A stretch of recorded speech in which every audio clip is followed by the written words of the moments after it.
The quiet strength of Malik Carter. Malik Carter sat in silence, staring out of the passenger side window as his family's worn-out silver Camry cruised off State Route 74 and past the Welcome to Ridgeway sign. His mom was tapping the steering wheel, keeping rhythm to a song that wasn't playing, her fingers dancing lightly across the faded leather. Outside, row after row of identical tan brick houses lined up neatly, like they had been cut and pasted from a real estate brochure. Lawns were freshly trimmed, American flags hung over well-painted porches, and neighbors smiled and waved at each other as they watered flower beds. Malik didn't wave back. He wasn't in the mood. "You okay?" his mom asked, giving him a quick glance before refocusing on the road ahead. He shrugged. "Yeah, you're gonna do fine," she said, forcing a smile, though it didn't quite reach her tired brown eyes. "I've got a good feeling about this place." She always said that. After every move. This was their third in 4 years. Her promotion had meant better hours and more pay, and what she called a shot at stability. But to Malik, it meant another goodbye. Another place he'd have to learn how to live in. New streets, new faces, new school, and new people trying to figure him out. He had left his best friend Trey back in Dayton. He'd left his favorite boxing gym, the one with the cracked leather-heavy bags and the thick air that smelled like sweat and bleach. Worst of all, he had to start over. Again.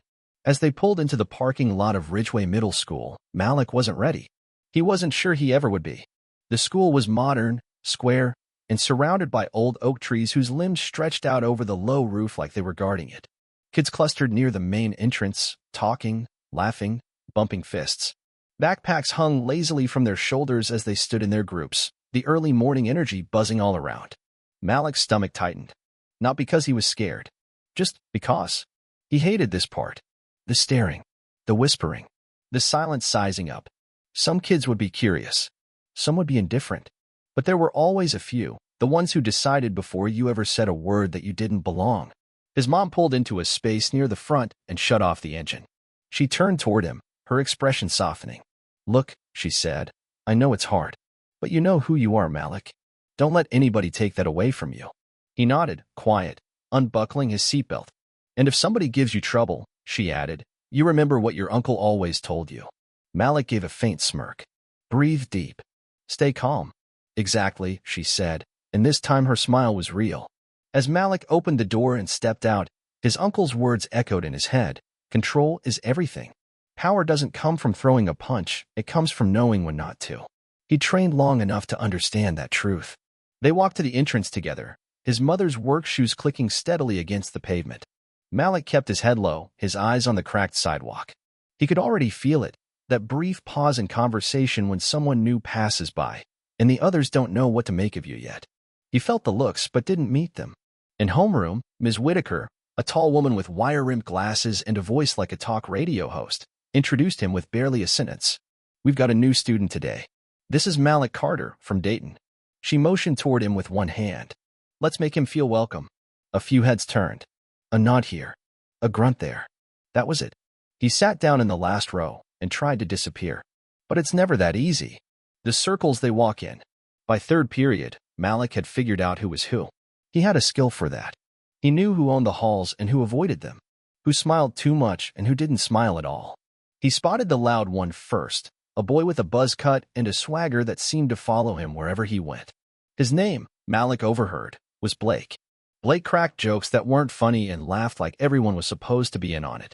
Next to him was Darren, tall and sharp-looking, always watching people out of the corner of his eye. And trailing behind them was Milo, the smallest of the three, with braces and a nervous laugh that came too easily. They hadn't said anything to Malik yet. But they would. They always did. It was just a matter of time.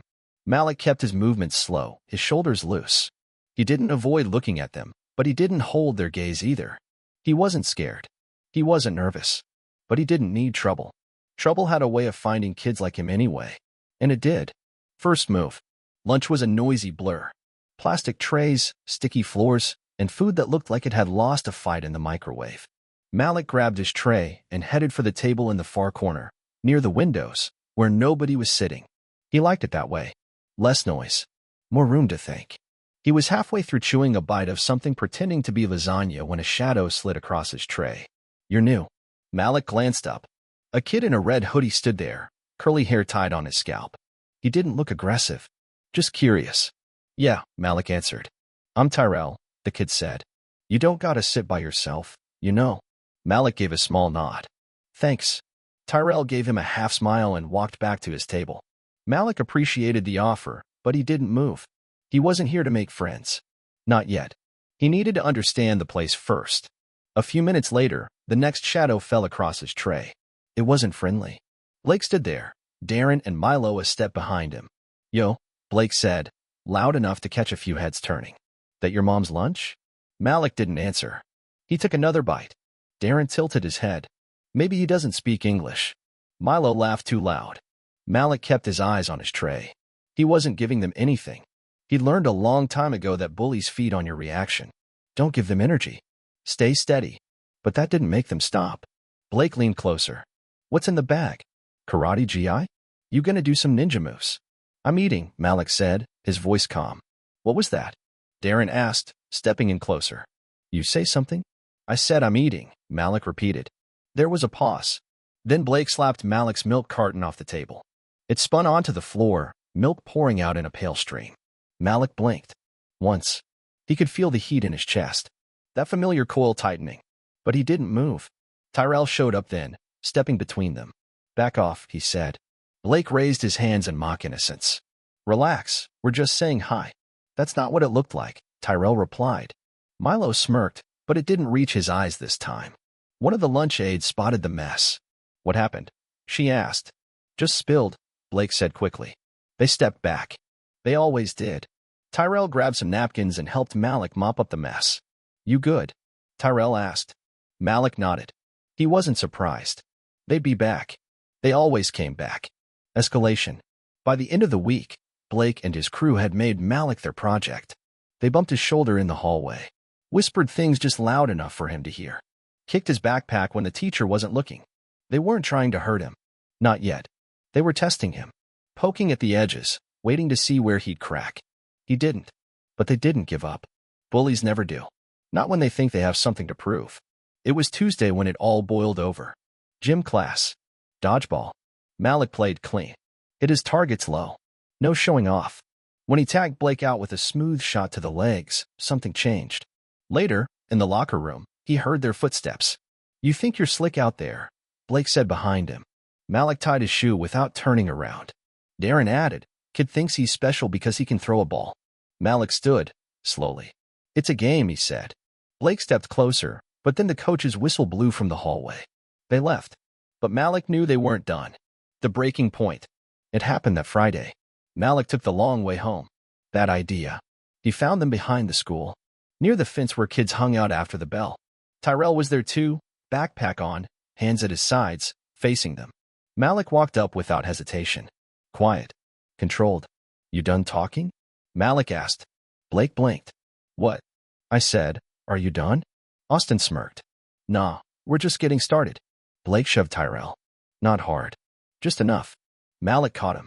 Then he stepped forward, calm as ever. Don't do that again, Malik said. Blake puffed up. Or what? And then Malik moved. It wasn't a punch. It was a grip. Blake's wrist. Twist. Step. Sweep. Blake hit the ground before he knew what was happening. Malik stood there, relaxed. You good? He asked Tyrell. Tyrell nodded, wide-eyed. And Malik walked away. Aftermath. Word spread fast. By Monday, half the school was whispering about it. Some said Malik had flipped Blake over his shoulder. Others said he knocked all three of them down. None of it mattered. Malik didn't correct anyone. Blake and his crew got quiet. No more jokes.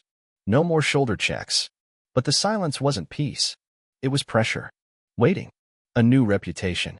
Weeks passed. Teachers started watching Malik more closely. Some with concern. Others with respect. Ms. Whitaker pulled him aside. I heard about the fight, she said. I didn't throw a punch, Malik replied. I know, she said. Be careful. Coach Winfrey said something similar. Strong people don't need to prove it, he told Malik. Malik already knew. But Ridgeway Middle School was changing. Not because of what Malik did, but because of what he didn't do. Kids picked up dropped books in the hallways. Arguments ended before they escalated. People noticed Malik. But not because they were scared. Because they were thinking. Rebuilding. 2 weeks later, Colby approached Malik during science class. "Can you help me with this project?" he asked. Malik nodded. It was small, but it mattered. Leadership in silence. Miss Keene, the counselor, invited Malik to lead a student circle, a group about respect, boundaries, understanding. "I'm not a leader," Malik told her. "You don't have to be loud to lead," she said. And so he led, quietly, telling them what his uncle always told him. Real strength is what you carry without letting it change you. Closure. On a quiet Sunday, an email arrived. It was from Blake. He apologized. Plain and simple. Malik nodded. He didn't need anything more. Sometimes, silence speaks louder than words. The legacy of Malik Carter. Malik walked the halls of Ridgeway Middle knowing who he was. And because of that, nobody else could decide for him. He left the place better than he found it. Not because of his fists, but because of his quiet strength.